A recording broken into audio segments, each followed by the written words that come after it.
Hi everybody, it's Tyson with Fuel Systems Research and Development. Just want to do a video. I have this 91 Volkswagen Jetta with a 1.6 liter diesel engine in it. There's a couple of issues that they have that are pretty dumb. So in this video I'm showing you what I did to correct one of them.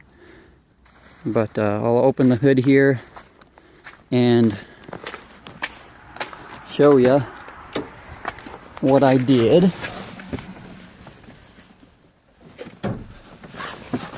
Okay. Sorry if this video is a little shaky and not too good. I don't have a tripod with me. All right. It's a pretty clean engine. It's a 91, so most other engines that I've seen are not anywhere near this clean.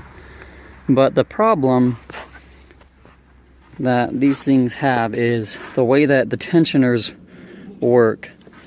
So my main problem is, see if I can get a good shot of it, is right down here, that brass bolt right there is for one of the tensioning bolts, and then this bolt right here on the side is the other part to that. So this bolt on the side right there, it goes through that direction and has a hole in it that this brass bolt right here drops down through that hole, and it threads into the hole that's on this bolt, and it pulls up on the pulley, the tensioner, to tighten up your belt, not the alternator belt, but it tightens up the I don't know if you can see it in the camera. Let's see. Tightens up this larger belt right here. I believe that goes to the power steering pump. No, that goes to the AC. Is what that is, the AC belt. And it tightens that. Well, the problem that we have is on this. That nut right there, I just can't get this thing to focus. Let's see if I can get in a little closer. There we go. On that nut on that bolt right there, once you thread it into this bolt that's going through sideways, there's nothing to keep it held in there from vibrating loose. The tension on that is not enough to make it so it doesn't vibrate, and so it'll vibrate out, and it's really irritating because that loosens up your belt and it flops around, causes it to slip. And just causes problems. And so what I did is I got a new bolt. It's I think an M8 metric by 1.25. And I got a nut and a lock washer, and I dropped the bolt down through this top hole right here. Then I put the lock washer and the nut on and threaded that up on there, then dropped it down further into the hole on this on this bolt right here, and then I threaded it onto that, the tensioning bolt, and I tightened up the tensioner to where I wanted it, and then I tightened up the nut and that lock washer on there so that it doesn't vibrate out, and that does the trick to solve that problem. It didn't have that lock washer and extra nut on there, so something that I came up with to prevent that from vibrating out. It's just another problem that I have is this alternator doesn't have the alternator mounting bracket. Wow, this thing will focus. I don't know what its problem is. There we go.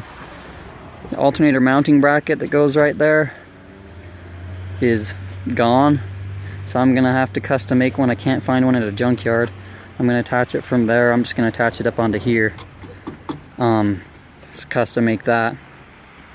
It doesn't shake much at all, but every little bit will assist in preventing this alternator belt from breaking as easy, because those are notorious for having issues. Another problem that I have had is I replaced the starter in this car. The starters, the way that they work, there's this bolt that comes through here you can see it. Yeah, you can just barely right there. That bolt, it passes through and it ties in. You can, it'll just not picking it up in the camera. There, well, you might be able to see it better once it's on film, but passes through right down past these wires. There's a you can see where the bolt will pop through. Maybe you can see it, I don't know. But right down in there. There we go. And that's a bracket. And the top bolt threads through right there and holds the transmission up right there. And then on the bottom of this starter, there's also 2 bolts that go through. And it goes through the transmission and then threads into another bracket. And that holds the transmission up. It's pretty dumb because you have to jack the transmission up just to take the starter off.